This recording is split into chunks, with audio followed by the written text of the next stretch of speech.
ఎండాకాలం సెలవులొచ్చాయి. పిల్లలతో సహా విదేశాలకు ట్రిప్పు వెళ్లాలనుకున్నారు నగరంలో ఉంటున్న కొడుకు కోడలు. కానీ ఇంటిని, ఇంట్లో పెంపుడు కుక్కని ఎవరు చూసుకుంటారు? మరుసటి ఉదయమే తల్లికి ఫోన్ చేసి నిన్ను చూడాలని ఉందమ్మా అంటూ నెలపాటు ఇంటికి ఆహ్వానించారు. కొడుకు కోడలి ప్రేమ నిజమనుకున్న తల్లి పరుగున కొడుకు ఇంటికి వచ్చింది. కాని 4 రోజుల్లో తిరిగి వస్తామని నెలపాటు తల్లిని ఇంట్లో వదిలి విదేశాలకు వెళ్ళిపోయారు. పెంపుడు కుక్క ద్వారా నిజం తెలుసుకున్న తల్లి తీసుకున్న నిర్ణయంతో విదేశాల నుండి తిరిగి వచ్చిన కొడుకు కోడలి కాళ్ల కింద భూమి కదిలిపోయింది. అందరికీ నమస్కారం. కలియుగం కథలు ఛానల్కి స్వాగతం. ఈనాటి మన కథ విశ్వాసం. ఈరోజు ఉదయం ప్రకాష్ పెంపుడు కుక్క సింబాను తనతో పాటు వాకింగ్ తీసుకెళ్లి ఇంటికి తిరిగొచ్చాడు. అప్పుడే బయట ట్యాప్ కింద అంట్లు కడుగుతున్న అతని భార్య సుధా కోపంతో వంట పాత్రలను కడిగి టబ్బులో విసురుతోంది. అది గమనించిన ప్రకాష్, ఏమైంది సుధా అడిగాడు. మన తలరాతలు ఎప్పుడు మారుతాయో, అందరూ సెలవులు అని వేరే దేశాలకు వెళ్ళి ఎంజాయ్ చేస్తున్నారు. మనమే ఇండియాలో ఉన్న ప్లేసెస్ కూడా చూడలేదు. ఎన్ని రోజుల నుండి చెబుతూ వచ్చారు మీరు, మనం కూడా అందరిలాగే హాలిడే ట్రిప్స్ వెళ్దాము అని. మన పిల్లలు బిట్టు పింకీ ఎన్నిసార్లు అడిగారు ఎక్కడికన్నా వెళ్దామని. మీరు అస్సలు దేనికి ఒప్పుకోరు అంటూ సుధా భర్తతో చెబుతూ ఉంది. కానీ ప్రకాష్ భార్య మాటలు పట్టించుకోవట్లేదు. పేపర్ చదువుతూ కూర్చున్నాడు. నిన్ననే నా స్నేహితురాలు ఫోన్ చేసింది. వాళ్ళ ఫ్యామిలీ అందరూ ఫ్రాన్స్ చూడ్డానికి వెళ్లారు. ఈఫిల్ టవర్ పై నుండి ఫ్రాన్స్ నగరాన్ని ఫోటో తీసి పంపింది. ఎంత అందంగా కనిపిస్తుందో. ఫోటోలోనే అంత అందంగా ఉందంటే అక్కడికెళ్ళి చూస్తే ఇంకెంత బావుంటుందో. తన మొబైల్లోని ఫోటోని చూపిస్తూ సుధా భర్తతో చెప్పింది. సుధా, ఈ హై సొసైటీ వాళ్ళు సరదాలు పూర్తి చేసుకోవడానికి ఎంత డబ్బునైనా ఖర్చు పెడతారు. వాళ్లతో ఎందుకు కంపేర్ చేసుకుంటావు? ఇలాంటి వాళ్లతో అసలు దూరంగా ఉండు. ఫోటోలు చూపెట్టి వేరే వాళ్ళ ఇళ్లల్లో గొడవలు పెడుతుంటారు. కళ్ళు పెద్దవి చేస్తూ అన్నాడు ప్రకాష్. నేనేమన్నా ప్యారిస్ వెళ్దామంటున్నానా? కనీసం ఇండియాలో ఎక్కడికన్నా వెళ్దాము అంటున్నా. నేనింతగా చెబుతున్నా అసలు నా మాటలు పట్టించుకుంటున్నారా మీరు? మీకు ఎప్పుడూ ఆ న్యూస్ పేపర్ చదవటానికే టైం సరిపోతుంది. ఎప్పుడైనా ఆ న్యూస్ పేపర్ నుండి బయటికొస్తే కదా మా గురించి పట్టించుకునేది నిష్ఠూరంగా అన్నది సుధా. సుధా, ఇప్పుడు మధ్యలో నా న్యూస్ పేపర్ ఏం చేసింది? పిల్లలకు ఎండాకాలం సెలవులు ఇవ్వని ఆలోచిద్దాం అన్నాడు ప్రకాష్. రోజులు గడుస్తున్నాయి. ఒకనాడు సాయంత్రం ఆఫీసు నుండి ప్రకాష్ వచ్చినప్పుడు చెమటలు పట్టిన భర్త ముఖాన్ని చూసి సుధా భయపడిపోయింది. ఏమైందండి? ఆరోగ్యం బాలేదా?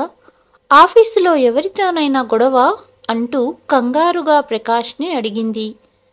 చెప్పడానికి ఇంకేమీ మిగల్లేదు సుధా, నువ్వే చూడు అంటూ ప్రకాష్ తన జేబు నుండి ఒక కవర్ తీసి సుధా చేతిలో పెట్టాడు. అక్కడే ఉన్న పిల్లలు అలాగే సుధా కవర్ ఓపెన్ చేసి అందులోని లెటర్ చదివారు. తల్లితో సహా పిల్లలు కూడా నోళ్లు తెరిచేశారు. నిజంగా ప్రమోషన్ వచ్చిందా అంటూ సుధా సంతోషంతో భర్తను అడిగింది. శ్రీమతి గారు, మీరు చూసింది నిజమే. ప్రమోషన్ వచ్చింది. అలాగే కంపెనీ తరపున 5 లక్షల బోనస్తో పాటు ఫ్యామిలీతో పాటు ఫారెన్ టూర్ వెళ్ళడానికి ప్యాకేజ్ కూడా ఇచ్చారు నవ్వుతూ అన్నాడు ప్రకాష్. ఇది విన్న సుధా, నా చెవులను నేను నమ్మలేకున్నానండి. ఫారెన్ టూరా అనింది ఆశ్చర్యంగా. అవును సుధా, ఎలా ఉంది నా సర్ప్రైజ్? ఫారెన్ వెళ్ళాలనే నీ కోరిక తొందరలోనే తీరుతుంది అన్నాడు ప్రకాష్. ముందే చెప్పొచ్చు కదండి, చాలా టెన్షన్ పడ్డాను అనింది సుధా. అంతలో పిల్లలిద్దరూ తండ్రిని హత్తుకొని, యు ఆర్ ద బెస్ట్ నాన్న అంటూ మనం ఫారెన్ వెళ్తున్నామని ఫ్రెండ్స్కి చెప్పి వస్తాము అంటూ బయటికి వెళ్ళిపోయారు. సరే కాని మనం ఎప్పుడెళ్ళాలి? టికెట్స్ బుక్ అయ్యాయా? అడిగింది సుధా. వచ్చే వారం బయలుదేరాలి సుధా. అవునా? అంటే కేవలం 7 రోజుల్లో సామానంతా ప్యాక్ చేసుకోవాలి అంటూ వంటగదికి వెళ్ళింది సుధా. రాత్రి డిన్నర్ సమయంలో కూడా వారం రోజుల్లో వెళ్ళవలసిన విదేశీ ప్రయాణం గురించే మాట్లాడుకుంటున్నారు. రేపు బ్యాంకు వెళ్ళి డబ్బు తెస్తాను. మీరు ఏమేమి కొనుక్కోవాలో సామాన్లు లిస్టు రాసుకోండి. సాయంత్రం వెళ్ళి తెచ్చుకుందాము అన్నాడు ప్రకాష్. ప్రకాష్ చెప్పడం ఆలస్యం. 2 పిల్లలు వాళ్ళ లిస్టు తల్లితో చెబుతున్నారు. ఇల్లంతా సందడిగా ఉండటంతో అక్కడే ఉన్న ఇంట్లోని పెంపుడు కుక్క సింబా మొరగడం మొదలుపెట్టింది. అప్పుడే ప్రకాష్, సుధా ఒకరి ముఖాలు ఒకరు చూసుకున్నారు. ఇద్దరి మనసులో ఒకటే ఆలోచన. మనమందరం విదేశాలకు వెళితే సింబను ఎక్కడ వదలాలి అని ఆలోచించారు. అంతలో ప్రకాష్ చెప్పాడు, సింబా గురించి ఆలోచించనే లేదు. మనం వెళ్తే సింబను ఎక్కడ వదలాలి అన్నాడు. నిజమేనండి, నేను సింబ గురించి ఆలోచించనే లేదు అనింది సుధా. అంతలో పిల్లలిద్దరూ ఇలా అన్నారు, అమ్మా, సింబను అమ్మమ్మ వద్ద వదులుదాము అన్నారు. సుధా ఏదో చెప్పబోయింది కానీ అంతలో పిల్లలిద్దరూ అమ్మమ్మకు ఫోన్ చేసి సుధా చేతిలో ఫోన్ పెట్టారు. అమ్మా, ఎలా ఉన్నావు అడిగింది సుధా. నేను బాగున్నానమ్మా సుధా, మీరంతా ఎలా ఉన్నారు అడిగింది సుధా తల్లి. అందరం బాగున్నామమ్మా. మేము విదేశాలకు ట్రిప్ వెళ్తున్నాము. కానీ సింబను ఎక్కడ వదలాలి అనేది అర్థం కావటం లేదు. కొద్ది రోజులు మీ ఇంట్లో వదులుదాం అనుకుంటున్నాము అనింది సుధా. సుధా, నీ వదిన పుట్టింటికెళ్ళింది. ఇంటి పనంతా నేనే చేసుకోవలసి వస్తుంది. ఇక సింబను చూసుకోవటం ఇబ్బందవుతుంది అంటూ. ఆ సుధా, గుర్తొచ్చింది. మా పక్కింటి వాళ్ళు ఎప్పుడు ఊరెళ్ళినా వాళ్ళ కుక్కను డాగ్ సెంటర్లో వదిలి వెళ్తారు. మీరు సింబను అక్కడ వదలండి అనింది సుధా తల్లి. పర్వాలేదులే అమ్మా, మేం కనుక్కుంటాము అంటూ ఫోన్ పెట్టేసింది సుధా. మరుసటి ఉదయం ప్రకాష్ దగ్గర్లోని డాగ్ సెంటర్ వెళ్ళి కనుక్కున్నాడు. కాసేపటికి నిరాశతో ఇంటికి వచ్చిన భర్తను చూసి, ఏమైంది? సింబను వదలడానికి ఏదైనా మార్గం దొరికిందా అడిగింది సుధా. లేదు సుధా, డాగ్ సెంటర్లో రోజుకి 2000 రూపాయలు కట్టాలట అన్నాడు ప్రకాష్. వామ్మో, అంత డబ్బా అడిగింది సుధా. అవును సుధా, అదీ కాకుండా ఈ మధ్య దొంగలెక్కువయ్యారు. మనం ఇన్ని రోజులు టూర్ వెళ్తే ఇంటిని చూసుకోవటానికి ఎవరన్నా ఉండాలి, లేకపోతే దొంగలు పడతారు. అందుకే గార్డు కోసం వెతికాను. ఒక్క రోజుకి 1000 రూపాయలు తీసుకుంటాడట అన్నాడు ప్రకాష్. అవునా? ఇలా అయితే చాలా ఖర్చవుతుందే అన్నది సుధా.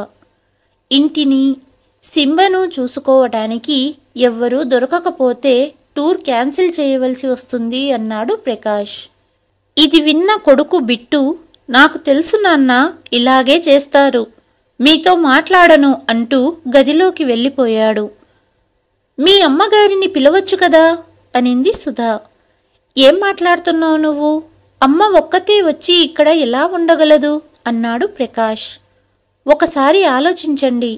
మీ అమ్మ ఇక్కడికి వచ్చిందంటే ఇంటిని చూసుకోవటానికి గార్డ్ అవసరం లేదు. అలాగే సింబను డాగ్ సెంటర్లో వదలవలసిన అవసరము ఉండదు అనింది సుధా. కానీ సుధా, అమ్మకు ఉన్న మెల్లకన్ను నీకస్సలు నచ్చదు. అలాగే అమ్మ ఇక్కడ ఉండడం కూడా నీకు నచ్చదు. అందుకే ఇన్నాళ్ల నుండి ఒంటరిగా గ్రామంలో ఉంటున్న అమ్మను ఇంటికి పిలవనివ్వలేదు. కానీ ఇవాళ మనకు అవసరమయ్యిందని అమ్మను పిలవడం ఎంతవరకు న్యాయం అన్నాడు ప్రకాష్. అదంతా నాకు తెలీదు. అయినా ఇంటిని మరియు సింబను చూసుకోవటానికి పిలుస్తున్నామని మీ అమ్మగారితో ఎందుకు చెబుతాము? మీరు మీ అమ్మగారికి ఫోన్ చేయండి, నేను మాట్లాడతాను అంటూ అత్తగారికి ఫోన్ చేసి భర్త చేతిలో ఫోన్ పెట్టింది సుధా. హలో అమ్మా, ఎలా ఉన్నావు? బాగున్నాను ప్రకాష్. ఇప్పుడే నీ గురించే ఆలోచిస్తున్నాను. పిల్లలు ఎలా ఉన్నారు అడిగింది ప్రకాష్ తల్లి జానకీదేవి. అంతగా మేము గుర్తొస్తున్నప్పుడు కొద్ది రోజులు ఇక్కడికి రావచ్చు కదా అన్నాడు ప్రకాష్. లేదు బాబు, నువ్వే కోడలిని పిల్లలని తీసుకొని ఇక్కడికి రా, నేను రాను అనింది తల్లి. అత్తయ్య, గ్రామంలో ఒంటరిగా ఎన్ని రోజులుంటారు? కొద్ది రోజులు ఇక్కడికి రండి, పిల్లలు మిమ్మల్ని చూడాలంటున్నారు అనింది సుధా. వద్దులే సుధా, నేను రాను, మీరే పిల్లల్ని తీసుకొని ఇక్కడికి రండి అనింది జానకీదేవి. పిల్లలకు సెలవులిచ్చారత్తయ్య, వాళ్ళే సెలవులు మీతో గడపడానికి మిమ్మల్ని రమ్మంటున్నారు, అందుకే రేపు బయలుదేరి వచ్చేయండి అన్నది సుధా. ఇన్ని సంవత్సరాల తర్వాత కోడలు ఇంత ప్రేమగా పిలవడంతో జానకీదేవి సంతోషపడిపోయింది. ఇక ఆగలేకపోయింది. మరుసటి రోజు కొడుకు కోడలి ఇంటికి వెళ్ళటానికి తయారీ మొదలుపెట్టింది.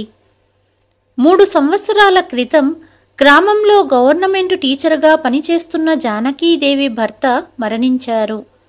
బ్రతికి ఉన్నప్పుడు గ్రామమంతా అతనికి చాలా గౌరవమిచ్చింది. భర్త మరణించాక జానకీదేవి ఒంటరిగా సొంత ఇంట్లో ఉండేది. గ్రామంలోని వారంతా జానకీదేవికి సహాయంగా ఉండేవారు. గ్రామంలో ఎవరికైనా ఆపద వచ్చినా జానకీదేవి వెంటనే సహాయం చేసేది. అందుకే గ్రామంలోని అందరూ జానకీదేవికి చాలా గౌరవం ఇచ్చేవారు. భర్త పెన్షన్, నెలవారీ ఖర్చులకు సరిపోయేవి. కొడుకు ఇంటికి వెళ్తున్న సంతోషంలో మనవడు మనవరాలి కోసం తీసుకెళ్లడానికి లడ్డు, బాదుషా వండింది జానకీదేవి. సహాయంగా పక్కింటి ఆవిడను పిలిచింది. మరుసటి రోజు గ్రామంలోని వాళ్ళందరికీ కొడుకు ఇంటికి వెళ్తున్నానని చెప్పి బయలుదేరింది జానకి. దాదాపు 2 గంటల ప్రయాణం చేసి నగరానికి చేరుకుంది. ట్రైన్ దిగగానే తనను తీసుకెళ్లడానికి స్టేషన్కు వచ్చిన కొడుకు కోడలు పిల్లలను చూసి జానకీదేవి చాలా సంతోషపడింది. నానమ్మను చూసి పిల్లలు పరిగెత్తుకుంటూ వెళ్ళి నానమ్మను హత్తుకున్నారు. కొడుకు కోడలు తల్లి పాదాలకు నమస్కరించారు. అందరూ కలిసి కారులో ఇంటికి వెళ్లారు. ఇంటి గేటు తెరవగానే ఎదురుగా అపరిచిత వ్యక్తిని చూసి సింబా మొరగడం మొదలుపెట్టింది. కాని జానకీదేవి ప్రేమగా సింబా తల నిమరడంతో సింబా నిశ్శబ్దంగా కూర్చుంది. ఇది చూసి సుధా మనసులో చాలా సంతోషపడింది. ఎందుకంటే వాళ్ళు టూర్ వెళ్ళాక జానకీదేవి సింబను చూసుకోవాలి కదా, అందుకే సుధా అంత సంతోషపడింది. గ్రామంలో సాధారణ జీవితం గడిపిన జానకి ఇప్పుడు కొడుకు ఇంట్లో ఖరీదైన వస్తువులు చూసి ఆశ్చర్యపోయింది. అత్తయ్య గారిని కోడలు చాలా బాగా చూసుకుంది. ప్రకాష్ కూడా తల్లికి కావలసిన సామానంతా కొన్నాడు. 3-4 రోజులు గడిచాయి. ఒకరోజు సుధా జానకీదేవికి ఇంటి పనంతా వివరించింది. సింబకు ఏం వండాలి, ఇంటి సరుకులు ఎక్కడున్నాయి, వగైరా వగైరా. అత్తయ్య, ఉదయం సాయంత్రం సింబను వాకింగ్ తీసుకెళ్లడం మర్చిపోకండి అని చెప్పింది. కోడలు చెప్పేది వింటున్న జానకీదేవి ప్రశ్నార్థకంగా కోడలిని చూస్తూ మౌనంగా వింటుంది. ఎందుకు ఇదంతా చెబుతుందో కోడలి కుట్రను కనుగొనలేకపోయింది. అంతా విన్న తరువాత, సరే సుధా, రేపటి నుండి ఇంటి పనిలో సహాయంగా ఉంటాను, అలాగే పిల్లలకు రుచికరంగా వండి పెడతాను అన్నది జానకీదేవి. మర్చిపోయాను సుధా, నేను వచ్చేటప్పుడు లడ్డు, బాదుషా స్వయంగా వండి తెచ్చాను, ఇప్పుడే తెస్తాను అంటూ డబ్బాలను తీసుకొచ్చి మనవడు మనవరాలికి ఇవ్వటానికి కొడుకు కోడలి గదిలోకి వెళ్ళింది జానకి. అక్కడ ప్యాక్ చేసి ఉన్న బ్యాగులను చూసి సుధా, ఎక్కడికి వెళ్తున్నారు అడిగింది జానకి. తడబడుతూ సుధా ఇలా చెప్పింది. అత్తయ్య, మీ అబ్బాయికి ఆఫీస్ పని మీద విదేశాలకు వెళ్ళవలసి వచ్చింది. పిల్లలు కూడా సెలవులకు వెళ్లాలని మారం చేశారు. అందుకే అందరం కలిసి వెళ్దామని టికెట్స్ బుక్ చేసుకున్నాము. మేము తిరిగి వచ్చే వరకు ఇంటిని జాగ్రత్తగా చూసుకోండి అన్నది సుధా. కోడలి మాటలు విని జానకి ఆశ్చర్యపోయింది. సడన్గా వెళ్ళవలసి వచ్చిందమ్మా, రేపు ఉదయమే బయలుదేరాలి, నువ్వు ఇంటిని చూసుకో, మేము 10 రోజుల్లో వచ్చేస్తాము అన్నాడు కొడుకు. తర్వాత అందరూ ప్యాకింగ్లో బిజీ అయిపోయారు. మరుసటి ఉదయం జానకీదేవిని సింబతో పాటు ఇంట్లో వదిలి ఎయిర్పోర్ట్ వెళ్ళిపోయారు. ఇదంతా జానకీదేవికి నచ్చలేదు, కానీ కొద్ది రోజులే కదా అని తనను తాను సముదాయించుకుంది. కొడుకు కోడలు పిల్లలతో వెళ్ళిపోయాక సింబకు స్నానం చేయించింది. సుధా చెప్పినట్టు సింబకు ఆహారం సింబా బౌల్లో వేసింది. జానకి కూడా ప్లేట్లో భోజనం తెచ్చుకొని సింబా దగ్గల్లో కూర్చుంది. కానీ అందరూ బ్యాగులతో వెళ్లటం చూసింది కాబట్టి సింబా ఏమీ తినకుండా గేటు వైపే చూస్తూ కూర్చుంది. కానీ జానకి సింబా దగ్గరగా కూర్చుని తన ప్లేట్లోని రొట్టె ముక్కను సింబా నోటికి అందించింది. అప్పుడు సింబా కూడా సంతోషంగా తినడం మొదలుపెట్టింది. అప్పటి నుండి జానకీదేవి 3 పూటలా సింబతోనే కలిసి కూర్చొని తినడం మొదలుపెట్టింది. సింబ కూడా సంతోషంగా బౌల్లో ఆహారాన్ని తినేది. జానకీదేవికి ఎవరితోనైనా మాట్లాడాలనిపించినా సింబతోనే మాట్లాడేది. ఎలాగైతే ప్రకాష్ కుటుంబ సభ్యుల మాటలకు అలవాటు పడిందో అలాగే ఇప్పుడు సింబ జానకీదేవి మాటలను కూడా అర్థం చేసుకునేది. ప్రతిరోజు ఉదయం సాయంత్రం సింబను దగ్గర్లోని పార్కులో వాకింగ్ తీసుకువెళ్లేది జానకి. రోజూ వెళ్లడం వలన పార్కులోని చుట్టుపక్కల వాళ్లతో పరిచయం ఏర్పడింది. జానకీదేవికి పిల్లలంటే చాలా ఇష్టం. పార్కులో పిల్లలందరికీ కథలు చెప్పేది. అప్పుడప్పుడు పిల్లలు ఇంటికి కూడా వచ్చేవారు. జానకీదేవి వాళ్లతో బారకట్ట ఆడించేది. అప్పుడప్పుడు కథలు చెప్పేది. సొంత మనవడు మనవరాలికి తెచ్చిన స్వీట్స్ ఇంటికి వచ్చే పిల్లలకు ఇచ్చేది. పిల్లలు ఇష్టంగా తినేవారు. ఇలా రోజంతా గడిచిపోయేది.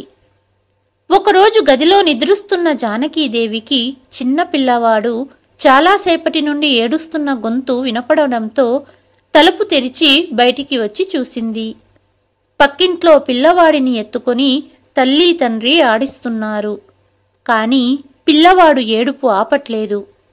తల్లి తండ్రి ఇద్దరూ జానకీదేవిని చూసి, చూడండమ్మా, చాలాసేపటి నుండి ఏడుస్తూనే ఉన్నాడు బాబు అన్నది తల్లి.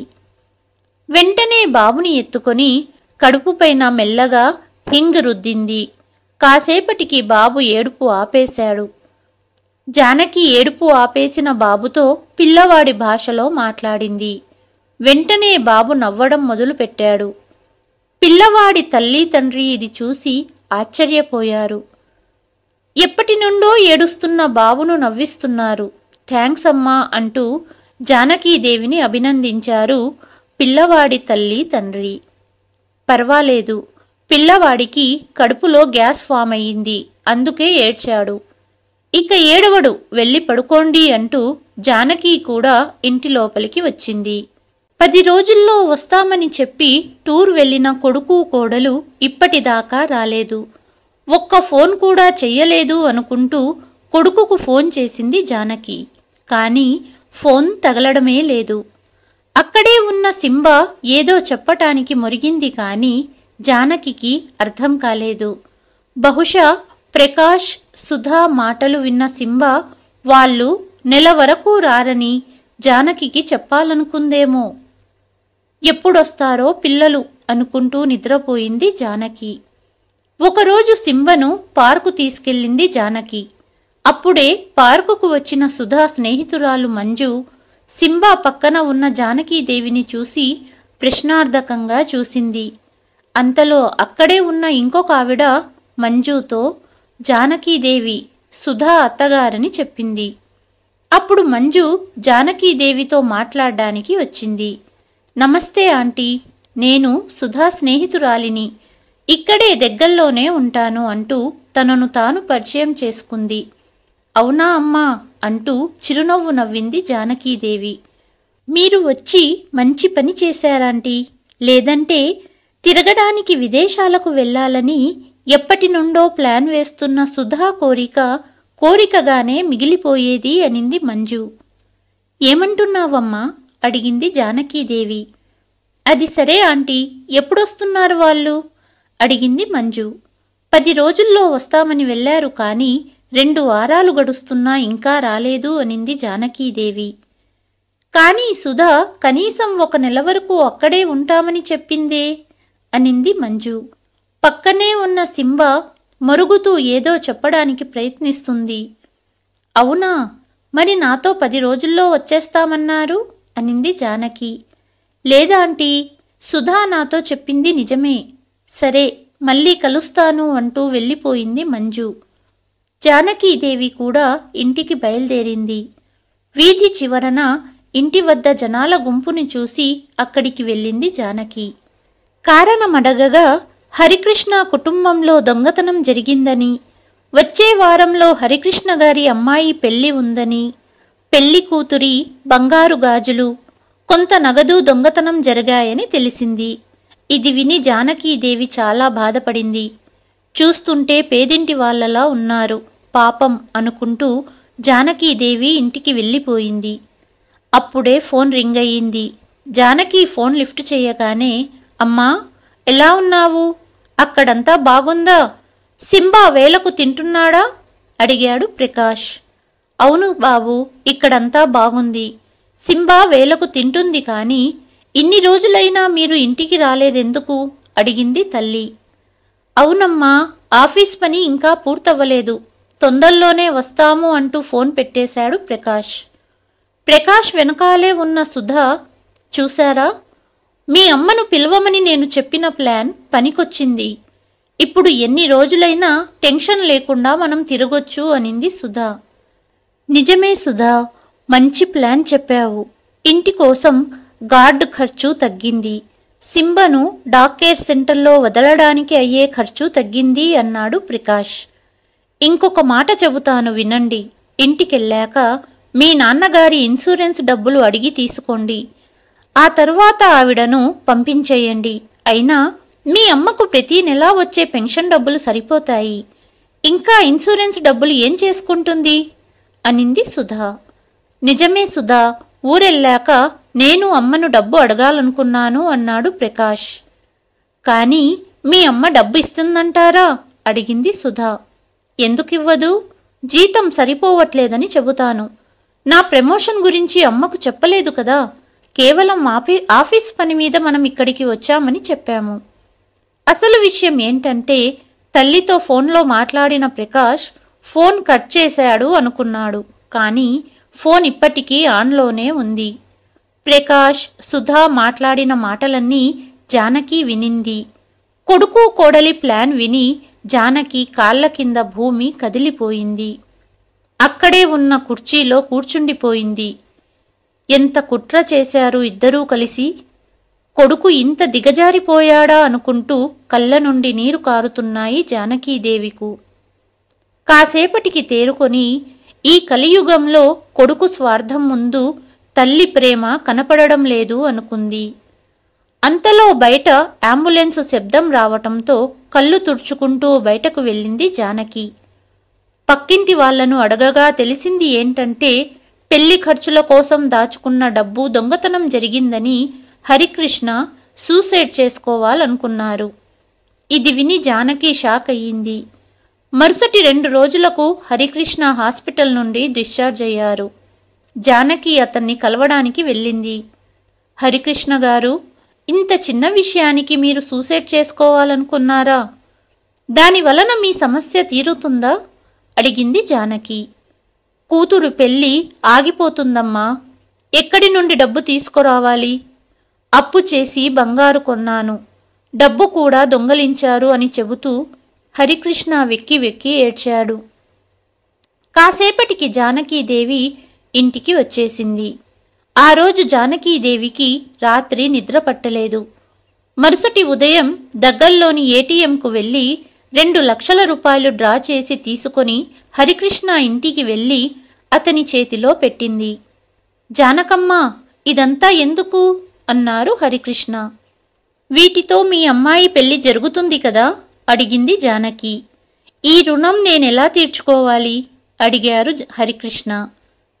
తను నీకొక్కటే కాదు, మాక్కూడా కూతురు లాంటిదే అనింది జానకి. జానకిని చూసి అక్కడి వాళ్లంతా చెయ్యగలిగిన సహాయం చేశారు హరికృష్ణకు. పెళ్లి గ్రాండ్గా జరిగింది. పెళ్లి అయిపోగానే జానకి ఇంటికి తిరిగి వచ్చింది. అప్పుడే సుధా ఫోన్ చేసింది. అత్తయ్య, మేము రేపు మధ్యాహ్నానికి ఇంటికి చేరుకుంటాము. భోజనాలు తయారు చేసి పెట్టండి, అలాగే ఇల్లంతా సర్ది పెట్టండి అనింది. సరే సుధా అంటూ ఫోన్ పెట్టేసింది జానకి. మరుసటి ఉదయం భర్త వర్ధంతి కారణంగా జానకి తొందరగా నిద్రలేచింది. భర్త వర్ధంతి కారణంగా గుడి వద్ద పేద ప్రజలకు భోజనం ప్యాకెట్లు పంచడానికి కావలసిన సామానంతా సర్దుకుంది. సింబను ఇంట్లో వదిలి గుడికి వెళ్ళింది జానకి. గుడి వద్ద పేదవాళ్లకు భోజన ప్యాకెట్లు ఇవ్వడం ప్రారంభించింది. అంతలో చీర కొంగుతో ముఖాన్ని కప్పుకున్న వృద్ధురాలి దగ్గరగా వెళ్లి ప్యాకెట్ ఇవ్వబోయింది. అప్పుడే ప్యాకెట్ తీసుకోవడానికి చెయ్యి చాచిన వృద్ధురాలి చేతిపై సంతోషి అని రాసి ఉండడం గమనించింది జానకి. మీరు నా స్నేహితురాలు సంతోషి కదా? అడిగింది. సంతోషి జానకిని చూసి బోరున విలపించింది. ఏమైంది సంతోషి, నువ్వు ఇక్కడా? అడిగింది జానకి. ఏం చెయ్యమంటావు జానకి? వృద్ధాప్యంలో తోడు ఉంటారనుకున్న కొడుకులు ఇంటి నుండి గెంటేశారు. దేవుడే దిక్కు అనుకుని ఇక్కడ ఉంటున్నాను. ఏదన్నా వృద్ధాశ్రమానికి వెళ్ళాలనుకుంటున్నాను అనింది సంతోషి. వృద్ధాశ్రమానికి ఎందుకు? మా ఇంటికి వెళ్దాం పదా అని తనతో పాటు ఇంటికి తీసుకొచ్చింది జానకి. ఫ్రెష్ అయ్యిరా అంటూ తన గది చూపెట్టింది. సంతోషి ఫ్రెష్ అయ్యి వచ్చాక ఇద్దరు స్నేహితులు మాట్లాడుకుంటూ టిఫిన్ తింటుండగా అంతలో డోర్ బెల్లు మోగింది. జానకి వెళ్ళి తలుపు తెరిచింది. ఎదురుగా ప్రకాష్, సుధా పిల్లలతో కలిసి వచ్చారు. ఇంటి లోపలికి రాగానే లోపల ఉన్న సంతోషిని చూసి ప్రశ్నార్థకంగా చూసింది సుధా. సుధా, తను నా స్నేహితురాలు, చాలా బాధలో ఉంది, అందుకే అని జానకి చెబుతుండగా, నిజమే మరి, మేము ధర్మశాల తెరిచాము కదా, ఎప్పటి నుండి జరుగుతుంది ఈ సమాజ సేవ? అడిగింది సుధా. ఏం మాట్లాడుతున్నావు సుధా? అడిగింది జానకి. నిజమే కదమ్మా సుధా చెప్పింది.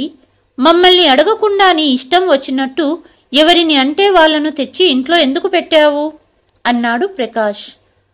కొడుకు చెప్పిన సమాధానంతో షాక్ అయ్యింది జానకి. నిజమే, ఈ ఇల్లు మీదే. ఈ ఇంట్లో ఎటువంటి నిర్ణయం తీసుకునే హక్కు నాకు లేదు. కేవలం ఇంటికి కాపలాగా నన్ను పిలిచారు. ఎందుకంటే మీరు ఇంట్లో లేనప్పుడు ఇంటికి కాపలాగా ఉండడానికి, అలాగే మీ పెంపుడు కుక్కను చూసుకోవటానికి పిలిచారు. అంతే కదా అనింది జానకి. ఎందుకిలా మాట్లాడుతున్నావమ్మా అన్నాడు ప్రకాష్. సడన్గా నా మీద మీ ఇద్దరికీ ప్రేమ పుట్టుకొచ్చింది అనుకున్నాను. కానీ ప్లాన్ వేసి నన్ను పిలిచారని అస్సలు ఊహించలేదు. ఆ రోజు మీరిద్దరూ మీ నాన్న ఇన్సూరెన్స్ విషయం మాట్లాడినప్పుడు ఫోన్ ఆన్లోనే ఉంది. మీ మాటలన్నీ విన్నాను అనింది జానకి. నాకెందుకు బాధగా ఉందంటే ప్రకాష్, ఇప్పటిదాకా నువ్వు నా ప్రేమను అర్థం చేసుకోలేకపోయావు. సుధా, నువ్వొక తల్లివే కదా, నీపై నీ కడుపున పుట్టిన పిల్లలు ఇలా కుట్ర చేస్తే ఎలా ఉంటుంది? అసలు విషయం చెప్పి నన్ను పిలుస్తే నేను సహాయానికి రానా? ఎందుకు ఎమోషన్స్తో ఆడుకున్నారు? ప్రకాష్, మీ నాన్న ఇన్సూరెన్స్ డబ్బులు గ్రామంలో స్కూల్కి ఇచ్చేశాను. వాటి కోసం నాపై ఇంకొక కుట్ర చేయడానికి ప్రయత్నించకు. తల్లికి నిజం తెలిసిపోయిందని ప్రకాష్, సుధా ఒకరి ముఖాలు ఒకరు చూసుకున్నారు. ఇద్దరూ వారు చేసిన పని పట్ల సిగ్గుపడ్డారు. మీకంటే సింబా మేలు. నేను తినకపోతే అది తినేది కాదు. మీరు నాతో అబద్ధం చెప్పారని తెలిసిన సింబా ఏదో చెప్పాలని చాలాసార్లు ప్రయత్నించింది. నేనే అర్థం చేసుకోలేకపోయాను. బహుశా మీరు చేసిన కుట్రను చెప్పడానికే కాబోలు అంటూ తన బ్యాగ్ తీసుకుని స్నేహితురాలితో బయలుదేరింది. తప్పయిందమ్మా, మమ్మల్ని క్షమించు, నిన్ను బాధ పెట్టాము. ఇక్కడే ఉండిపో అంటూ తల్లి కాళ్లపై పడ్డారు ప్రకాష్, సుధా. ఇంట్లో జరుగుతున్న గొడవకి అంతలో ఇంటి బయట చుట్టుపక్కల జనం వచ్చేశారు. బ్యాగ్తో వెళ్తున్న జానకిని వెళ్ళొద్దని అక్కడి పిల్లలు చుట్టుపక్కల వాళ్ళు కోరారు. తల్లిని కేవలం ఇంటి కాపలాగా చూసే కొడుకు దగ్గర ఉండనవసరం లేదు అని జానకి స్నేహితురాలితో ఆటో ఎక్కింది. చుట్టుపక్కల జనాలంతా జానకి వెళ్తుంటే కన్నీటి పర్యంతమయ్యారు. ఆటోలో ఎక్కుతున్నప్పుడు ఎవరో తనను ఆపుతున్నట్టు అనిపించి తిరిగి చూసింది జానకి. సింబా జానకీదేవిని ఆపుతున్నట్టుగా చీర కొంగు పట్టుకుంది. లేదు సింబా, ఇక ఇక్కడ ఉండలేను అనింది జానకి. అప్పుడే సింబా ఆటో ఎక్కి కూర్చుంది. జానకీదేవితో కలిసి సింబా కూడా గ్రామానికి వెళ్ళిపోయింది. కథ కనుక నచ్చినట్లయితే please like, share and subscribe to కలియుగం కథలు. మరి ఒక కథతో మళ్ళీ మీ ముందుకు వస్తాను. అంతవరకు సెలవు.